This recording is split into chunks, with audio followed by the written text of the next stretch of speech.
Assalamu alaikum, bizim YouTube kanalımızın katılımcıları. Keyinki sabagыбызга hoş gelipsizler. PowerPoint boyunca sabaklarыбызды ulantabız. Bugünkü sabak bolsa slideshow bölümü menen taanышуу bolmokчу. Бул жерге өзүңүз жасап жаткан слайдка киргениңизде, PowerPointка киргенде, slideshow деген жерди басканыңызда, мына бул жерде 3 бөлүмдөн турган бир меню ачылат. Начать slideshow деген биринчи бөлүгү. Бул жерде сначала дегенди бассаңыз, даяр слайдты бул эң башынан баштап көрсөтүп берет.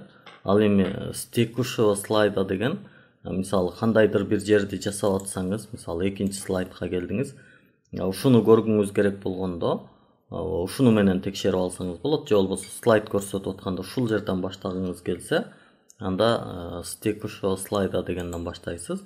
Мынакей мындай болуп ушул жерден башталат. Андан кийин бул жерде онлайн презентация деген бар. Бул жерди мен өзүм колдонуп көргөн эмесмин.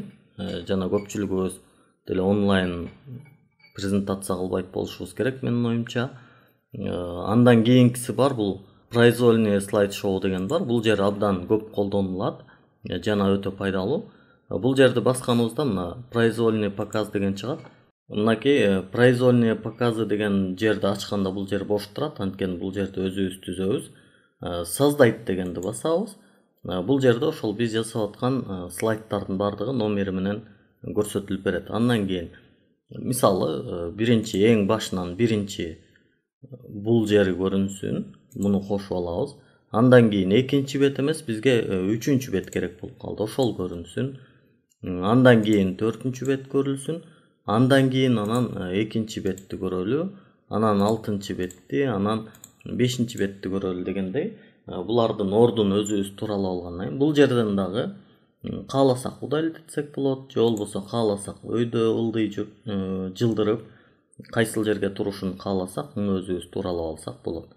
Андан кийин окей дегенди бассак, бул жерде произвольный заказ 1 деген пайда болуп калды. Показать десек, ошол биз түзгөн ирет боюнча көрсөтүп баштайт. Копировать этип дагы бирди кылсаңыз болот. Жаңы дагы экинчисин түзсөңүз болот. Бул жерге атын койсоңуз болот. Мисалы, бир класска көрсөтө турган слайдыңыз ирети башка, экинчи класска көрсөтө турган слайдыңыздын ирети башка болуп калышы мүмкүн. Мына ошол учурда мисалы 11-чи класс, 10-чу класс дегендей кылып, бул жерге атын коюп өзгөртүп алсаңыз боло берет. Андан кийин болсо настройка деген бөлүгү бар. Настройка слайд-шоу дегенди бассаңыз, бул сыяктуу экран чыгат. Бул жерде сиз слайд кайсыл жерден башталсын, же болбосо кандай болсун, булардын бардыгын өзүңүз туураласаңыз болот. Автоматический полный экран же болбосо мына ушуларын дагы тандап алсаңыз болот. Параметры показа дегендерин дагы бул ошол эскейтти басканга чейин улана берсин. Без речевого сопровождения дейт, без анимации дейт. Ушул нерселердин бардыгын өзүңүз каалагандай тууралап алсаңыз болот. Бул жактарын карап, кандай ыңгайлуу болсо ошолорун өзгөртсөңүз болот. Болбосо эч нерсе өзгөртүүнүн зарылчылыгы жок. Андан кийин настройка слайд-шоудан кийин бул жерде скрыт слайд деген бар. Бул жердеги слайдтардын кайсы бирин, мисалы бул бизге кереги жок болуп калды, мына ушуну скрыт деп койсок болот. Анда бул 3-чү слайдтан дароо эле 5-чи слайдка өтүп кетет. Андан кийин настройка времени деген бар, убакыттарын дагы туураласак болот. Анын үчүн бизге мындай болуп чыгат. Анан мисалы бул жерде сүйлөп өзүбүзгө карап, PowerPoint боюнча 7-чи сабак, слайд-шоу бөлүмү менен таанышуу дегенден кийин өтсүн дедик. Анан басып, булардын бардыгын слайдты аягына чейин өзүбүз сүйлөп, даярдап көрүп, мына бул жерде записка этип атат. Бардыгын тууралап алгандан кийин, андан кийин закрыть десек, бул сыяктуу нерсе чыгат. Жалпы убактысы мына 29 секунда болду. Ушуну сактап койгуңуз келеби дейт. Ооба дейбиз. Бул сакталып калат. Андан кийин слайдты биз башынан баштаганыбызда ушул убакыт менен өзү эле кете берет да. Мындай айтканда бул автоматтык түрдө ошол убакытка коюлуп калат.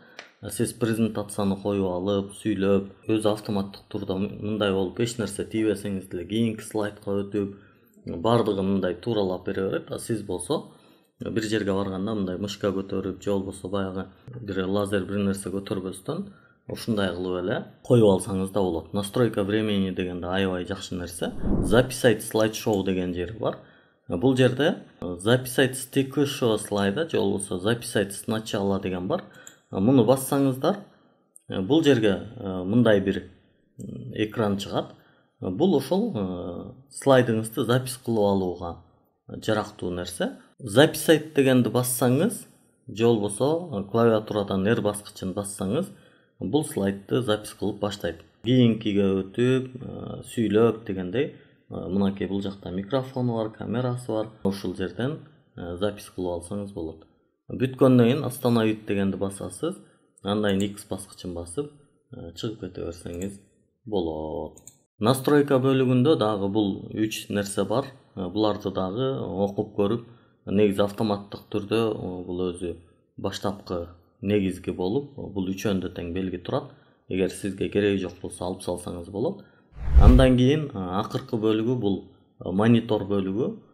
Режим докладчика деген бар. Эгерде эки монитордо көрсөтүп аткан болсоңуз, бир проектор жана компьютер, албетте слайддар проектордо көрсөтүлөт. Проектордо мындай толук экран кылып көрөт элдер. А сиздин компьютерде болсо мындай эки экран болуп, кийинки чыга турган экран дагы кичине болуп көрүнүп турат. Режим докладчик деген ушул, бул аябай жакшы, пайдалуу нерсе.